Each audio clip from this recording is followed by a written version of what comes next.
just say a couple of words about myself. I've been a programmer, I've been a lecturer in software engineering and computer science. The last few years I kind of got interested in history, and I've kind of migrated into being a historian of computing. And when I got into this field, it kind of struck me that the history of computing is so much about the history of computers and so little about the history of programming and software, without which computers are just heaps of junk. So my kind of little mission in life really is to sort of get the history of programming and the history of software more mainstream, kind of wherever I can. When the invitation came, I was kind of writing a paper about what is a software paradigm. You know, people talk about different software paradigms, functional paradigm, object-oriented, whatever. So I was writing a kind of a paper about that. And this is not the talk about this paper. This is kind of like a more light-hearted sort of talk. But the work it comes out of is questions around programming styles, language paradigms. What are they, and where do they come from? And it's a kind of early project, so I don't really have kind of philosophically satisfying answers to those questions. I'm sort of gathering case studies and examples and materials. And what I plan to do in this talk is just sort of go through some of the origins of functional programming, which seemed like an appropriate sort of topic for this conference, as I understood it. So this talk is basically a historical case study looking for the origins of the functional programming paradigm. Now, obviously, other people have thought about the history of functional programming, but they tend to be practitioners. I think these two people are both language developers. So Paul Hudak, if I'm right, is the co-developer of Haskell many years ago. And practitioners have a particular kind of view about what history is, how it ought to be written, what sort of stories you tell in history.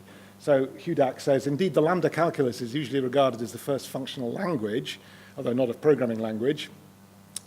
And he says, in any case, modern functional languages can be thought of as non-trivial, I told you it was non-trivial embellishments of the Lambda Calculus. Technology, eh? Oh, that sounds more like it. Yeah. Okay, thanks. So Paul Hudak's view is that it's a lot to do with the Lambda Calculus, and his kind of keynote thing at the end of that little paragraph is functional languages are non-trivial embellishments of the Lambda Calculus. David Turner starts off by saying the first functional programming is programming languages. It's gone off again. The first functional programming language is Lisp, invented by John McCarthy at MIT. So these are the sort of things that professionals involved in the functional programming community say. And you can say a number of things about the kind of history that practitioners write. One thing is they're very interested in firsts. It's a kind of backward-looking history. If you're an academic or a computer scientist writing new functional languages, your interest, quite properly, is in the work you're doing right now, and your historical interest is how did we get here? So it's a kind of backward-looking view on history that's always looking kind of for the first example of things. Where can we assign credit to? Where do people get influence and inspiration from? And again, there's also a kind of very traditional view that theory comes first and then practice. So technological innovation, it's often said to be science comes first and then science gets applied in technology, and that's innovation. The same thing is visible in these kind of little extracts about the history of functional programming. So Hudak there is saying functional languages can be thought of as embellishments of the Lambda Calculus. The theory comes first, the Lambda Calculus comes first, and the programming languages are kind of the applications of that. It's a general thing. I think that scientists, practitioners write this kind of backward-looking history. But there's another way of doing history. I mean, I'm not saying it's right or wrong. There are different people write history for different purposes. The kind of history that you need when you're building a scientific discipline is one thing. The kind of history you write if you think of yourself as a historian rather than a computer scientist is something a bit different. So, for example, it may well be true that functional programming, as it's understood now, is theoretically rooted in the Lambda Calculus. But it doesn't mean that the history, where it came from, has got anything to do with the Lambda Calculus at all, or at least not in the way that people now kind of present the background to these languages. So what I do is a kind of forward-looking history. You try and put yourself in the mindset of computer scientists 60 years ago who didn't know they were inventing a functional programming language. They were doing something quite different. You know, I thought about titling this talk, "The First Functional Programming Language Was Not a Functional Programming Language," because, you know, it can't have been, because there wasn't a category of functional programming languages then that it could have been one of. So this kind of forward history, you never quite know where you're going. It's much more sort of tentative and exploratory, and in some ways more interesting. Well, interesting in the eye of the beholder. So my story starts with, in 1954, with those two guys sitting down playing chess. The guy on the left is Herbert Simon, and the guy standing up is Alan Newell, who were very influential in the early AI world in the mid-50s. And really, when this starting point, 28th of December 1954, a report from the RAND Corporation, AI hadn't really been invented yet. There were a number of people doing things like working out how to play chess and write love letters and stuff like this. But AI was not yet a thing, so they didn't know they were doing AI. They actually had a different name for it. And it started off with Newell thinking about how you would go about writing a chess program. So some people had written like baby chess programs that could just about make legal moves but not play a sensible game of chess. Newell was interested in what sort of approach you would have to take to write a program that would play a sensible game of chess. And he thought about it a bit more generally than just chess, and he came up with the term complex information processing. So he recognized that chess was just an instance of a whole bunch of different problems, and he gave lists of things like learning, problem solving, pattern recognition, little tasks like that we solved a long time ago. And the key thing about that was he thought that you couldn't describe what you were trying to do. So the mainstream programming in 1954 is writing payroll programs on the one side, or it's writing programs that solve differential equations on the other hand. You know exactly what you're trying to do. You can write down the step, you can write down, the algorithm is not a mystery. Getting it to work right might be a problem, but the algorithm is not a mystery. If you're writing chess programs or pattern recognition programs or learning programs, the algorithm is a mystery, and you need a different, they started from the idea you need a different style of programming, which they called, this is where heuristics comes from. They came up with this term heuristics to describe this new style of programming as opposed to the algorithmic. But the category of problems that you're interested in were these complex information processing problems, or in the lower quote, they call them ultra-complicated programs. And what they worked out was that what Newell decided was that in order to address these problems, you needed a new kind of programming. And the practical example that made them famous wasn't in fact chess, it was a kind of a theorem prover, the first theorem prover, called the logic theory machine, and they called it a complex information processing system. And basically, the story goes that Herbert Simon had a copy of Bertrand Russell's Principia Mathematica on his shelf, and he was really interested in mathematical logic. So he said, I know, we'll write a theorem prover.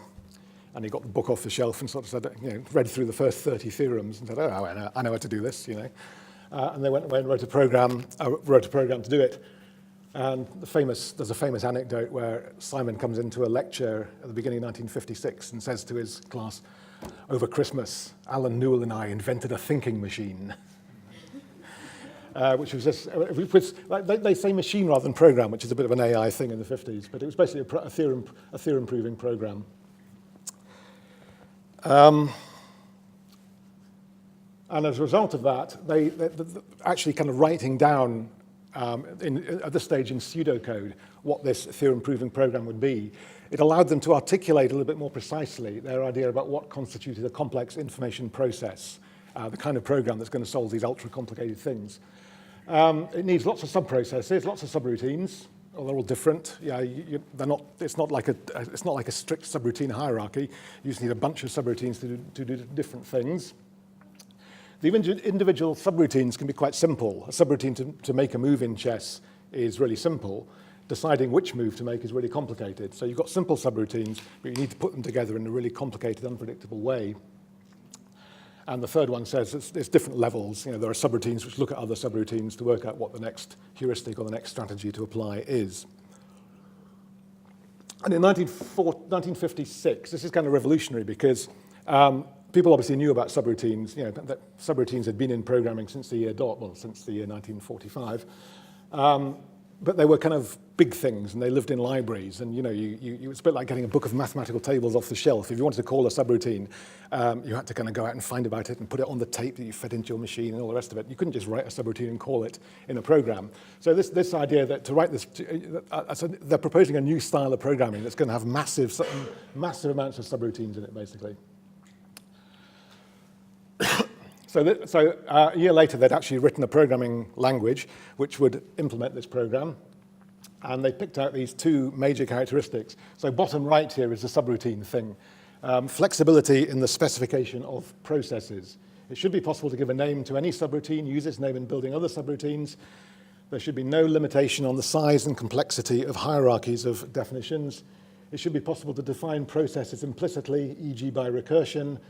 The programmer should be able to specify any process in whatever way seems natural to him, in the context of the problem. So it's, this is really, in terms of programming practice, this is really quite a revolutionary thing to say in 1956/7.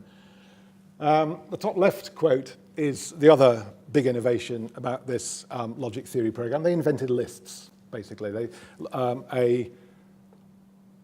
A statement in the propositional calculus, which is the logic they were working, is just a formal language statement, and we all know how to parse these and make a kind of parse tree out of it. They wanted to do that, and they basically invented the dynamic list data structure to store these things in.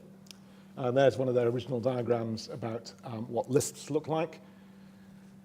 Surprisingly familiar. So the top one, they've got these location elements, each of which has got two words, one giving you the pointer to the next thing in the list, and the other one pointing to a word that stores the data at that point in the list.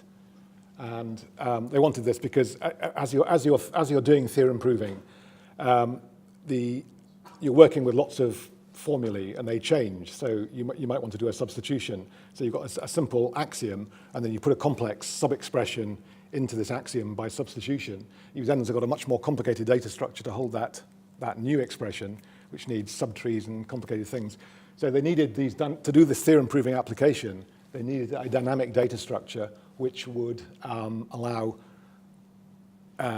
all the things that we know you can be done with lists and can't do without lists, basically. So there's an example of their kind of parse tree, if you like, of a very simple propositional logic formula at the top. Not P implies Q or not P, and so they've got two levels of notation here. They've got the notation on the previous slide, which notation on the previous slide, which shows you how the lists look in memory, and they've got this one there, which shows you the kind of abstract structure of this simple little propositional logic expression. And no, I didn't copy somewhere in the papers. There's a copy where they show you how the two come together and exactly which words the connectors and the variables are stored in. But you can imagine that. So it's 1956. This seems to me quite sophisticated. They're talking about sub-elements. They've got a kind of dotted line around the thing you might want to substitute or replace in an expression as your proof carries on. So that all looks very modern. And they invented this kind of language called the logic language, which became a series of languages called IPL, if anyone's ever heard of that. And it's a different story altogether.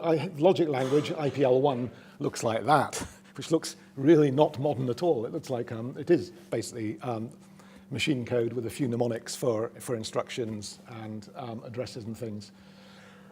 So they've got very sophisticated ideas about data structures and program structure, and a really kind of primitive language. But even within this language, note that this, almost, I'm just saying I'm going to trip over that thing as I talk. So this is the definition of a subroutine called CX. And the whole program is made up of definitions of subroutines.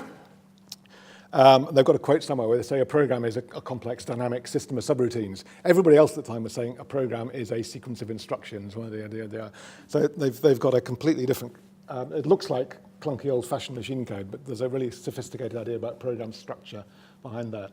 So that example there defines a subroutine called CX, and then here, just to make the point, they're using recursion to take to check for equality down the tree, down the expression tree, and this expression calls itself on the left and right subtrees and all this stuff. So it's very innovative programming practice in 1956. But it's not artificial intelligence, because artificial intelligence was only just being invented by these guys, John McCarthy, Marvin Minsky, and the lesser-known Nathaniel Rochester and Claude Shannon of information theory fame. They proposed having a conference on, which they actually called Artificial Intelligence, in the summer of 1956 at Dartmouth University in America. and they were going to spend a few weeks there discussing what they called artificial intelligence. And at some point, so Newell and Simon weren't involved in this proposal, and nobody seems to know exactly when Newell and Simon got involved with these guys. But Newell and Simon got invited to this AI thing at Dartmouth in the summer of 1956, and they kind of stole the show because they were the only people who'd actually got something working. If you look at the detailed proposals that McCarthy, Minsky, Rochester, and Shannon made about what they were going to do in this summer school, none of them mentioned programming. They're kind of theoretical researches into language or theoretical researches into information theory. I think Rochester makes some mention of programming.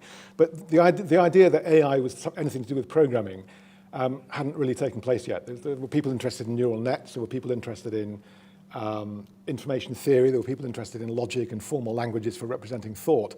The idea that AI was about programming really came about because of Newell and Simon turned up at this thing with a working program that proved theorems.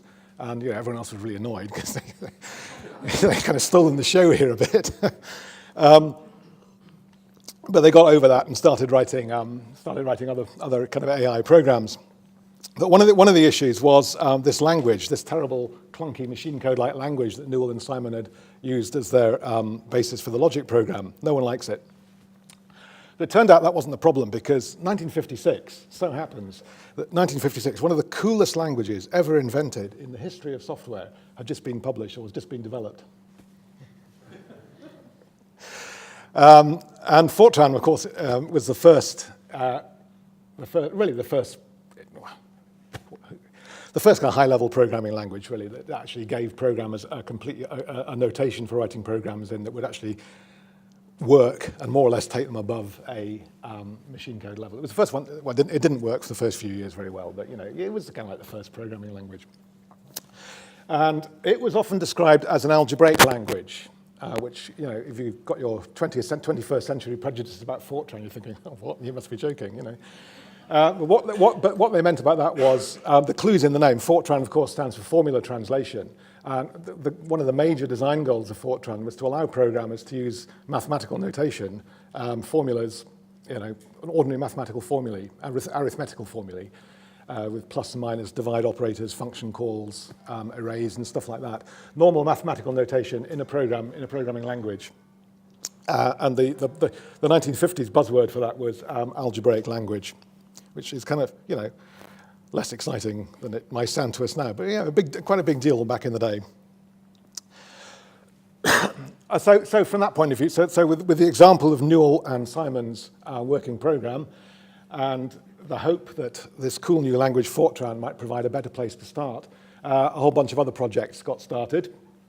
One of them was this thing called, it's a geometry theorem proving system. And the key name here is the first name on that list, Herbert Gelernter, who had a very famous son who did some stuff about, storing your entire life on a video camera or something. And what they did, what is the USP of this program? So it was a kind of development of Newell and Simon's theorem-proving machine, but to prove theorems in basic Euclidean geometry about shapes and things. So representing the data, it's not longer representing a straightforward expression. You've got to find a way of formulating properties of geometrical shapes. Well, they wanted to use lists, but rather than use the IPL language, so we decided we thought we'd use this Joniac's the name of one of these old computers for use with the IBM 704. But John McCarthy, who was then consulting for the project, suggested that Fortran could be adapted to serve the same purpose. He pointed out that the nesting of functions that is allowed in the Fortran format, that's a function call, makes possible the construction of elaborate information processing subroutines within a single statement. So basically what Gelernter and his team did, they made a bunch of list handling subroutines in Fortran and then wrote this geometry theorem prover using dynamic lists in Fortran thanks to essentially a subroutine library. And the selling point here was that Fortran allowed you to say F bracket G bracket H bracket thing and then return the value. You could nest function calls was what they really wanted to do here. So you get examples. It's not a very big font, but in the middle of that you can see functions being called, and this one's been called entirely for its side effect, so the value is assigned to a variable called junk. The value of the entire function is beta 21. Since we do not wish further to process this number, it's discarded into a bottomless pit by setting the function equal to a standard variable junk.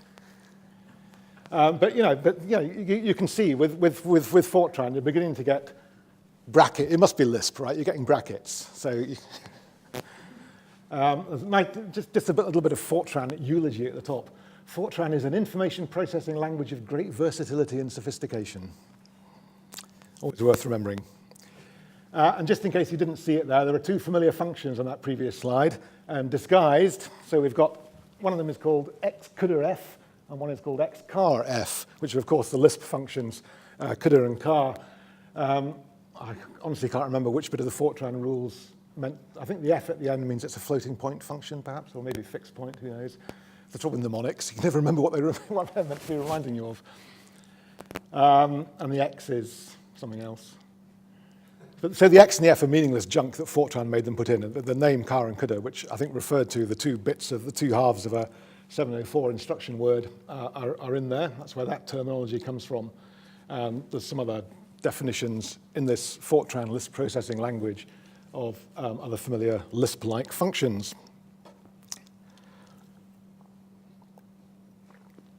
Okay, but Fortran's, so it provided some benefits, but not all. And in particular, it didn't allow any recursion. 1957-58, John McCarthy turns his mind to the problem of chess, and he's trying to write a program which tells you whether a chess move is legal. So it's not a very massively ambitious program, but he's writing it in Fortran, and he doesn't like the Fortran's if statement. So he reckons that in order to do this, he invents this thing which we're all familiar with called the conditional expression, and he implements it as a Fortran subroutine, xif, which if already ends with an if, so it doesn't have to be xif, it can just be xif. So it's a subroutine. First one is a kind of the predicate, the m is the predicate, if it's 0 or 1, then the value of the expression is either n1 or n2. So that's the beginnings of the conditional expression. Again, started life as a Fortran subroutine by McCarthy writing a program something to do with chess. And of course, from our point of view, that's a bit odd because you always evaluate n1 and n2, which I haven't found a quote when McCarthy actually says that's bad, but probably he did think that was bad. Later on the next year, McCarthy again is writing a program to do symbolic differentiation. So again, this is to do with expressions and changing the form of expressions, not proof now, but differentiation. And so I'm not entirely sure exactly what language, whether he's in Fortran here or whether he's doing some kind of pseudocode. But he's using lists to represent these expressions in the way that Newell and Simon had proved was useful and feasible 3 or 4 years before. He's using conditional expressions to define recursive functions, which he wouldn't have been able to do before because Fortran didn't have recursive function calls. But by this time, he must have worked out that recursion. He's taking recursion, which comes from Newell and Simon, putting it together with this conditional expression that he's invented to find a new way of defining recursive functions. And as part of this, he wants a function which will apply a function to every element of a list. So if you're differentiating expression, if the top operator is a multiplication, then you do something, and the next term down is a plus, and you do something else. My maths has gone a long time ago. But you work your way down the expression tree, applying the same function, the differentiate function, on all the sub-expressions. So he comes up with this idea of a function called maplist, which will do precisely this. So in the middle of 1958, then we've got 5 new programming techniques, which have come from various places, invented by different people. Lists coming from the Newell and Simon program, Fortran, which gives you the idea that you can have actual programming notation, which doesn't have to be machine code. It can be expression-based or statement-based or look like something that might be comprehensible to a human. Recursion, again from Newell and Simon. And conditional expressions, and sorry, I should have said on the previous slide, the maplist thing, this is where he decides he wants to use lambda expressions to represent the function that's going to be the argument to maplist. He decides, we'll come back to this, but this is where the lambda comes in. So we've got these 5 different programming innovations in the mid-1950s. No one's talking about functions. No one's talking about functional programming. No one's even talking about writing another language until the second half of 1958 when McCarthy decides to put this all together in a new language.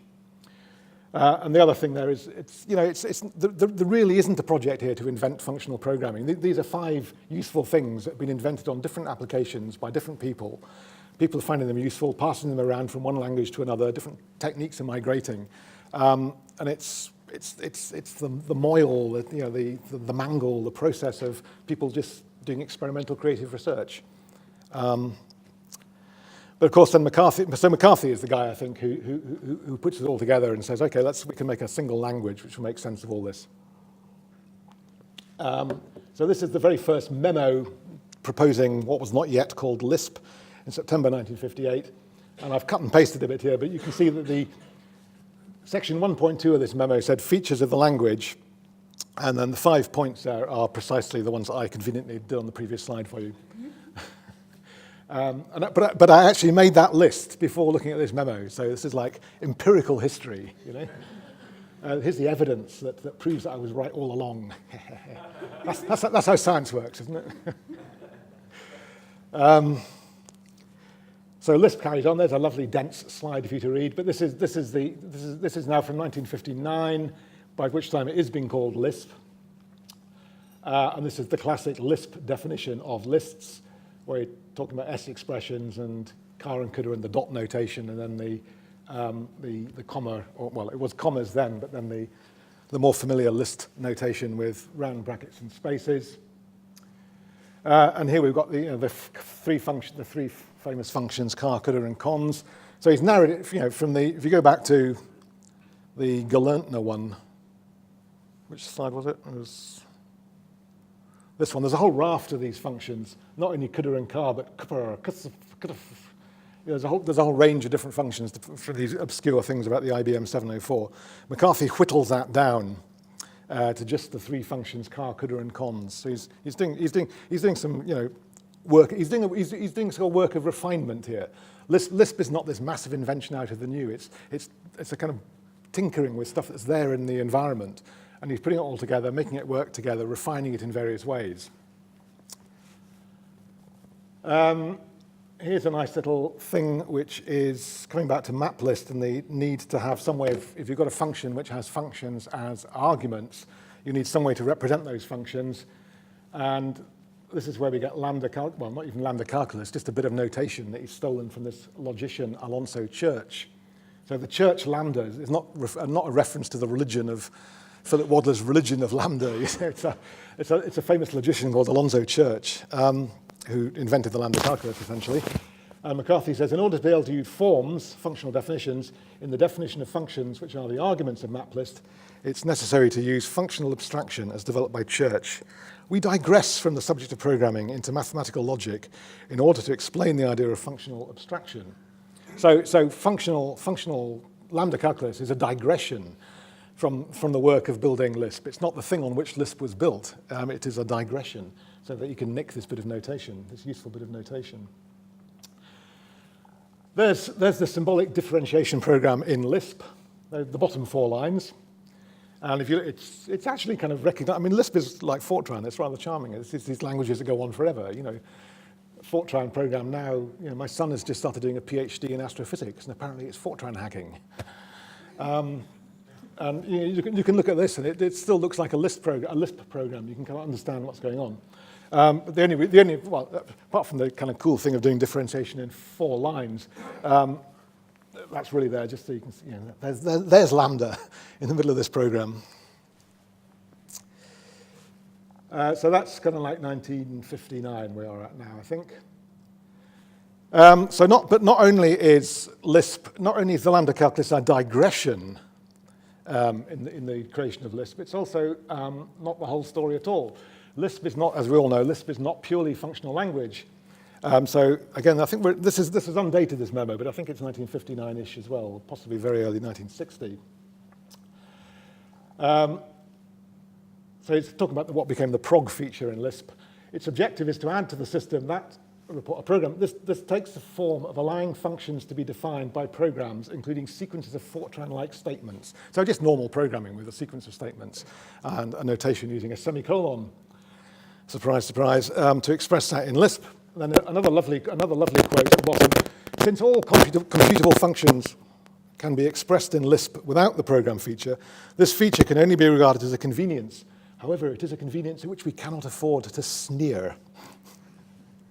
So McCarthy, he's not a functional zealot. He's well aware of the convenience and the use of kind of what we would now perhaps call imperative programming as well as the functional programming. So not only was Lisp an imperative language, not only was the Lambda Calculus digression, but McCarthy did have some theoretical foundations in mind when he was creating Lisp, and they weren't the Lambda Calculus. It was rather what's called recursive function theory. So if we backtrack for a moment to the 1930s, in the 1930s, there was a bunch of logicians working out, trying to give mathematical definitions of what computability is. So Turing is a famous example, with Turing machines, of course. Alonzo Church and the Lambda Calculus is obviously another well-known example. But really, the kind of first example of this was what became known as recursive function theory, a kind of formal theory of how you define a recursive function, what it means to be a recursive function, what class of things can be calculated by recursive functions. So Gödel started this, and then Herbrand and Kleene, the Kleene star in regular expressions. He was another logician. So a number of people did this, and then Church got involved and developed the Lambda Calculus as a kind of offshoot. Turing got involved. Turing did his work, trying to just fill in a hole in the corner of this theory of computability. So recursive function theory is the one that says, okay, you want to define natural numbers, you've got 0, you've got the successor function, and that gives you all the natural numbers. And then we can talk, you can make functions by recursion, you can make functions by substitution. That's all you need, and then we can get the whole of the computable functions from that tiny, tiny foundation. McCarthy is trying to do exactly the same thing, but not for natural numbers, but for lists. So instead of 0 and the successor function, he has the nil list and the cons function, and then car and coulda to kind of break these things apart. And in addition to recursion and substitution, he has this notion of conditional expressions. So McCarthy's theoretical model of Lisp is, I think it's like nil, 5 functions and 3 ways of building functions: recursion, substitution, one composition, and conditional expressions. And he says this is a way of, well, it doesn't quite say it, but it's a way of specifying all the recursive functions of symbolic expressions. It's related to the Lambda Calculus, but it's a different theoretical foundation. Lisp's theoretical foundations are not the Lambda Calculus, but it did bring the Lambda Calculus into the game. He referenced Church, he used the Lambda keyword in Lisp, and as the early 60s rolled on, the Lambda Calculus kind of took off and became, really quite influential in approaches, people thinking about formal programming language semantics. And then I think really the application of the Lambda Calculus to programming language really started with Peter Landin's work in sort of 1964, 1965. Some famous papers about the next 700 programming languages, which were all going to be sort of, it's like syntactic sugar on top of his language. So, modest guy. Okay, I think I've got 5 minutes left. Is that right? 12. I could have gone on long. I could have taken more time. God. I normally have about far too many minutes. Anyway, so this is actually I'm winding up now. So I hope you've got lots of questions. Otherwise, I'll have to go back and show you some more of these slides. So that's that's my story. That's really the end of my story about the origins of Lisp. McCarthy wasn't inventing a functional programming language because that category of things didn't exist. It's not based in any terribly meaningful way on the Lambda Calculus. It comes out of a whole bunch of ideas, some theoretical, some practical, and obviously massively influential. Okay, so winding back from the history to the kind of meta story that I was talking about here, which is what are language styles and language paradigms and where do they come from? I don't have, this is much more, the previous slides have been history, which is, as accurate as I can make it. This is slightly more speculative now. But from this case study and a couple of others, I'm not trying to give a philosophical definition of what a programming language paradigm here is. I did half a degree in philosophy, and that kind of gave me a lifelong aversion to the concept, the idea that you might try and define any word, or there might be anything useful to be gained from trying to make a definition of a word, because all people do is then argue about the definition instead of arguing about the interesting stuff that lies behind. So I'm not trying to define the word paradigm here.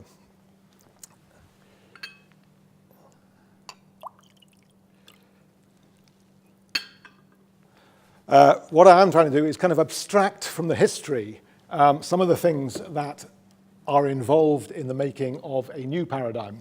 And what seems to me clear from the example of functional programming, the history of which I've just gone through, is that it's not a theoretical thing it's not a theoretical advance leading to a practical application. It's not innovation in that sense.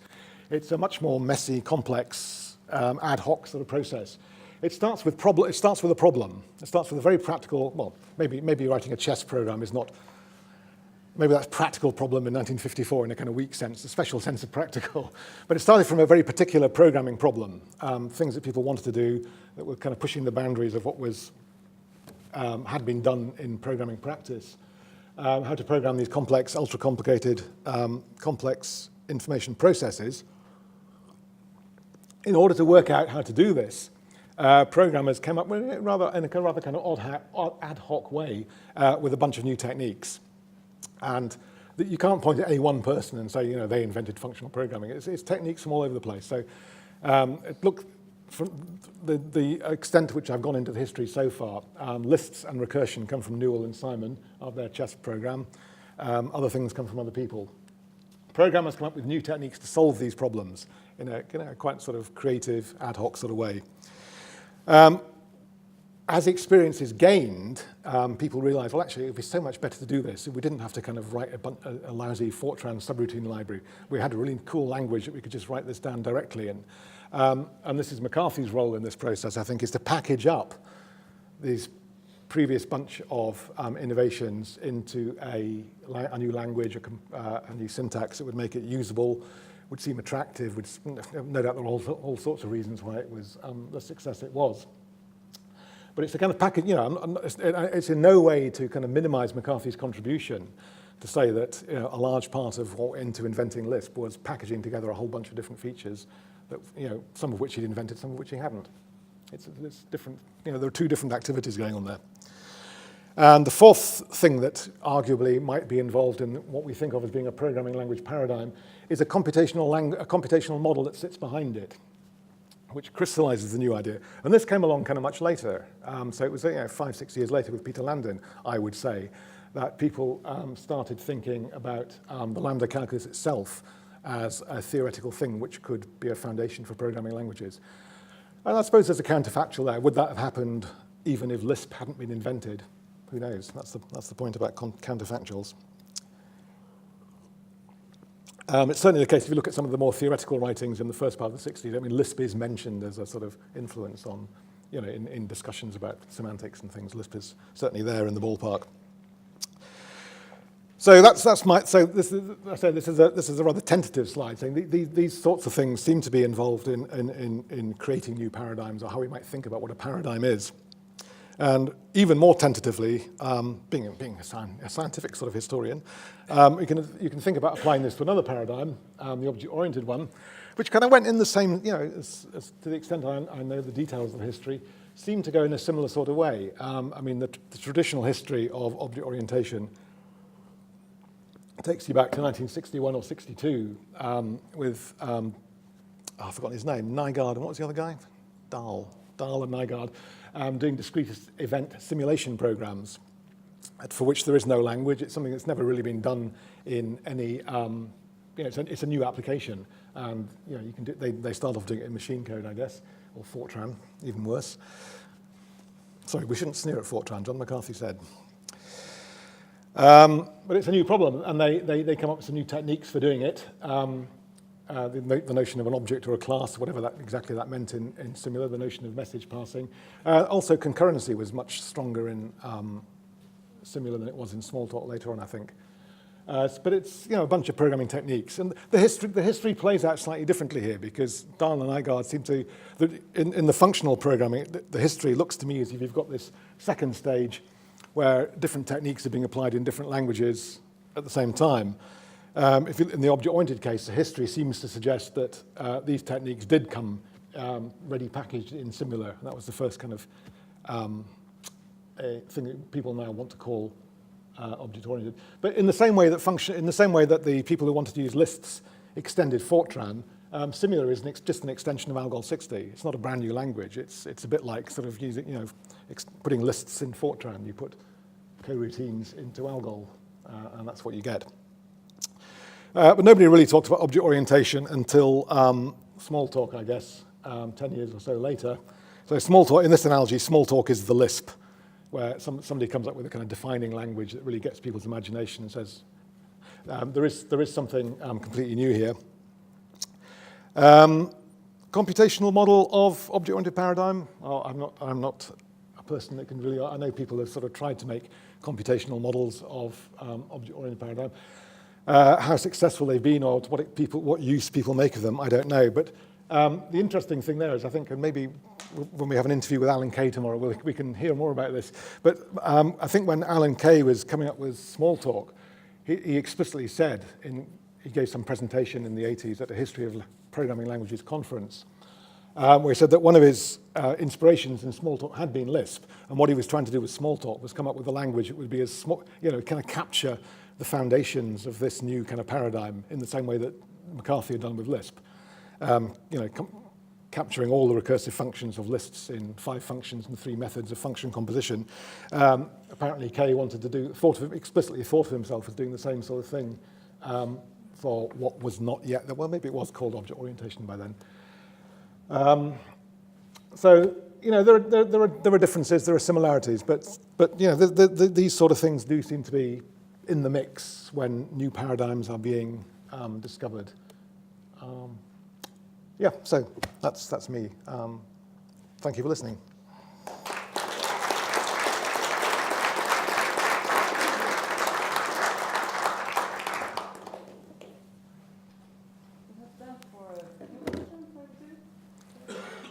So I had an observation and a question.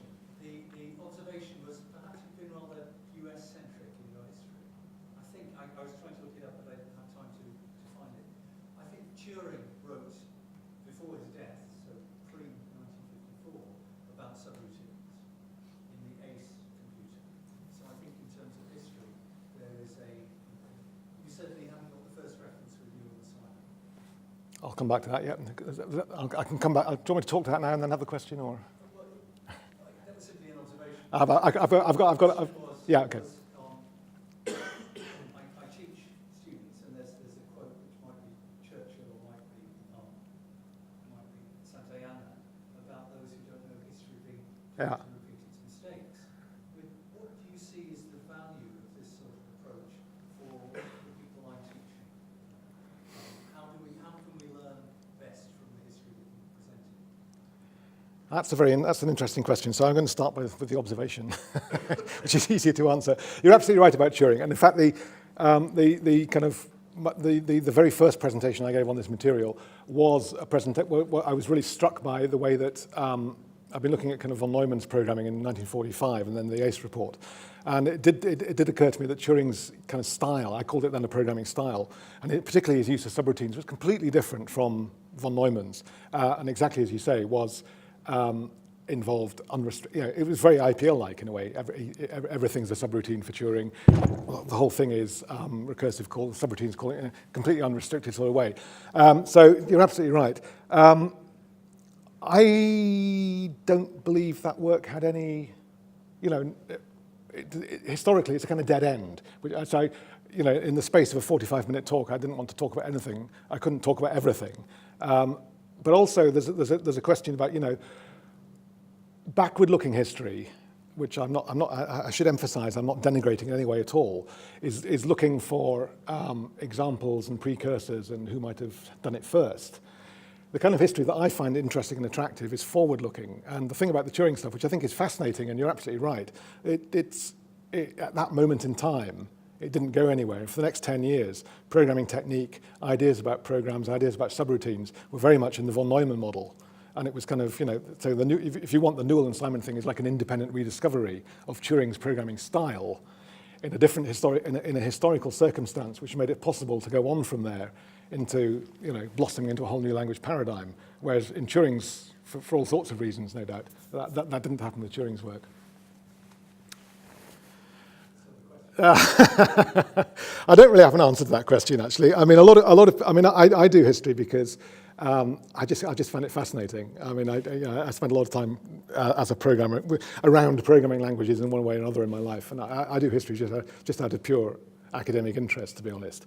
And for me, that's people give all sorts of answers about you can learn from the mistakes, or you can say you can look back in history and find examples that great ideas people didn't have, which didn't take off at a particular time, but may now give us inspiration into ways forward. Now, maybe the Turing thing would be an example of that. Perhaps if, you can counterfactually imagine somebody in 1953 saying, oh, this is rubbish, I hate these subroutines. Looking back at the ACE report and saying, oh, right, this is history, but this is actually giving me a really good idea. So that's one possible justification. Another thing is, the other one is the famous learning from mistakes thing. Personally, I'm not massively convinced by either of those. And when I have talked about history to students and people like that, I've never found that a terribly convincing way to motivate them. People tend to like it. I'm an independent scholar. I do it because it's cool and I find it interesting. I'm afraid I can't really give you a massively successful way of motivating your students to be interested in this. I mean, there are answers out there, but I'm not massively convinced by them.